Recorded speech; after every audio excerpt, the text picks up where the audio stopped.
Olá, alunos da Ambra.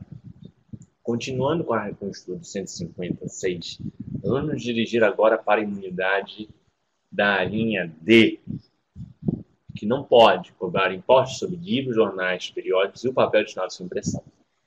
É uma imunidade que se dirige a um bem físico. Então, ela não se dirige às empresas que produzem esses bens. É um entendimento ao contrário daqueles dos tempos religiosos, que você, como a Constituição falava, em entidades, o Constituinte ampliou o conceito de tempo não só para o espaço físico, mas também para as instituições. Aqui não houve esse procedimento. Em geral, entenda o seguinte, o STF ele é muito generoso na redução das imunidades. É muito comum ele alargar os conceitos. Só que, obviamente, ele não pode também esgarçar o texto constitucional. Nesse sentido, a gente nota o seguinte, no caso da linha B, ele manteve restrito a ideia de livros, jornais periódicos e o papel de sua expressão ao bem físico, ao bem livro. Tá? Eu até evitar a palavra bem físico, ele vai ter a questão do livro eletrônico, mas ele manteve a questão ligada aos livros, ao bem, e não a entidade, a instituição que cria isso. Então, a gente não vai falar aqui de imunidade, imposto de renda das editoras, isso não existe. Agora, tudo que for relacionado ao custo do livro, a atribuição do livro como um objeto já concluído, do jornal, do periódico, certamente vai ser imune. Então, eu não vou cobrar IPI, por exemplo, ICMS, sabe, sobre a circulação do livro. E, obviamente, o papel destinado à sua impressão. A gente vai agora desmembrar o que que o alcance que o STF dá para esses conceitos. Tá? Livro, jornais periódicos é qualquer conteúdo. Qualquer. E qualquer periodicidade também. Então, livro pode ser livro teórico, livro prático, livro ruim, livro bom, não interessa. Grosso, pequeno, capa dura, capa mole, não interessa. Não interessa se estou falando sobre religião, não interessa se estou falando sobre filosofia, ou se estou falando sobre, sei lá, fofoca. Não interessa. Jornais, não interessa se é um jornal de fofoca ou um grande jornal econômico. Todos serão imunes. Periódicos, idem.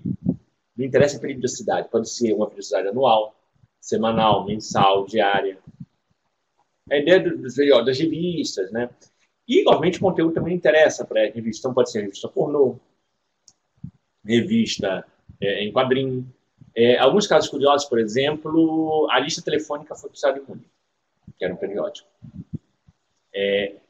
Os revistas em quadrinho, os álbuns de figurinha, também foram considerados. É um periódico, papel, tipo um livro, tipo um periódico, uma revista. Tá? Obviamente, o STF, nesse sentido, é uma postura preventiva, porque ele quer justamente evitar que a tributação de impostos seja utilizada para limitar a liberdade de expressão e a liberdade de circulação de ideias. Então, você tem aqui, no primeiro plano, garantir a liberdade de circulação de ideias e da liberdade de comunicação, liberdade de expressão. Alguns falam, também promover a educação. Não necessariamente. Eu tenho uma certa resistência a isso, porque você não precisa ser um livro educativo, uma revista educativa, não. Agora, circulação de ideias, circulação da liberdade de expressão, da comunicação, certamente isso está mais do que abrangido. O papel é uma situação curiosa.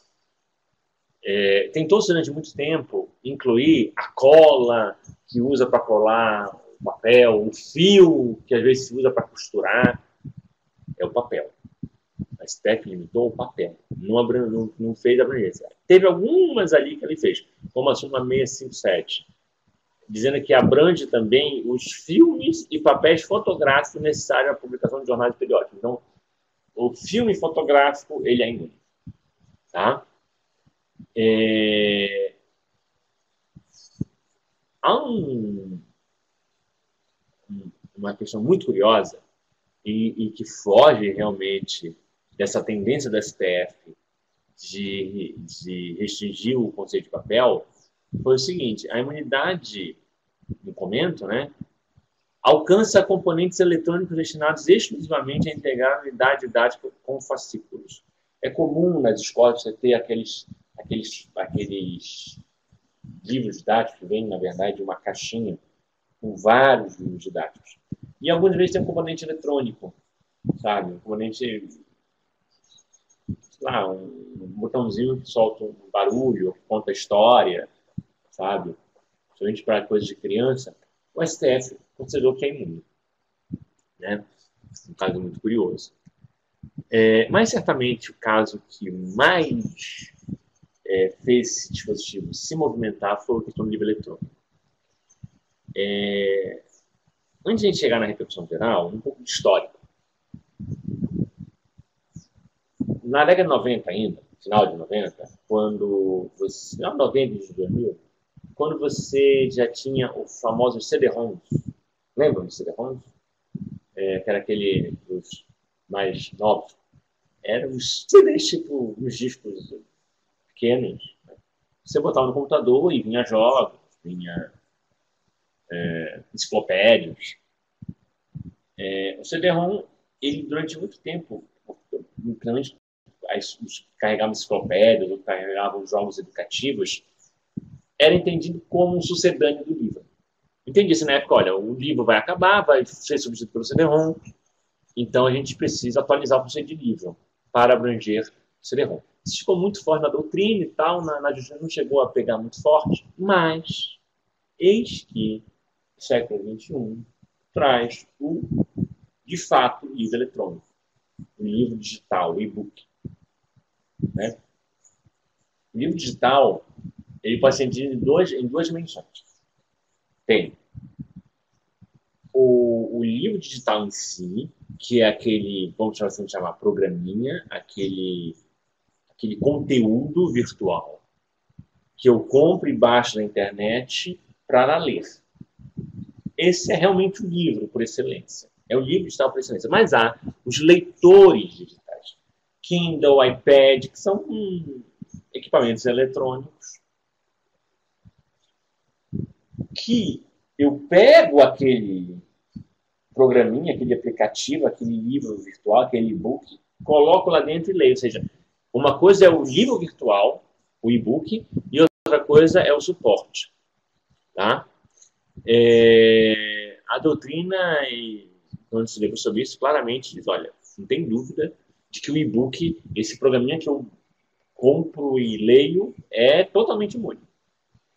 Tá? A dúvida era, e o suporte de leitura? Eu sempre entendi que quando o suporte de leitura é direcionado apenas à leitura, ele teria a mesma função do livro. É como se o livro antigo fosse desmembrado em duas espécies, o suporte de leitura e o conteúdo. O conteúdo claramente é imune, porque bem ou mal é proteger a liberdade de expressão. O suporte físico, se for só para leitura, sempre entendi que era imune também. Inclusive porque tem um negócio ali, obviamente tem uma discussão do componente, você tem pelo menos o papel digital, você pode dizer, bom, olha, o suporte inteiro é imune, mas os componentes específicos não são, salvo o papel de leitura, porque realmente é um tipo de papel eletrônico. E, obviamente, dispositivos que não são só de leituras não poderiam ser alcançados pela imunidade. Você tem aí o Kindle, por exemplo, o iPad. O iPad não é só para leitura, o Kindle é só para leitura. A repercussão geral 593 corrobora essa visão que a doutrina teve, que eu sempre defendi, que diz o seguinte, que a imunidade, no comento, né, aplica-se ao livro eletrônico, e-book, ou seja, o conteúdo, o programinha que eu baixo, inclusive aos suportes exclusivamente utilizados para fixá-los. Ou seja, o iPad ele não é imune porque ele permite a leitura e um monte de outras coisas. O Kindle ele é construído, a sua arquitetura digital é para a leitura. Você pode ter no máximo acesso à internet, sei lá, para verificar uma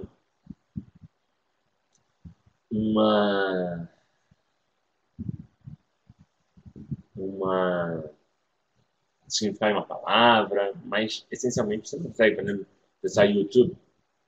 A ideia do Kindle é leitura.